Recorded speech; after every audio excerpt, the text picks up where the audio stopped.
Alright guys, welcome back. I'm going to show you something quite interesting right now that I've put together, and this is a pirate ship.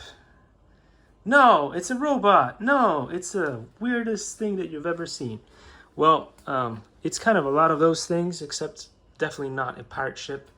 Captain Sparrow would not approve. But what you see here is that kit that took me forever to invent and 3D print, and it just shows you that even on 2 motors it can sort of work, which means that if you had 4 motors on it, it would definitely work, right? If I could balance it on 2 wheels, then it would definitely work with 4 or 3.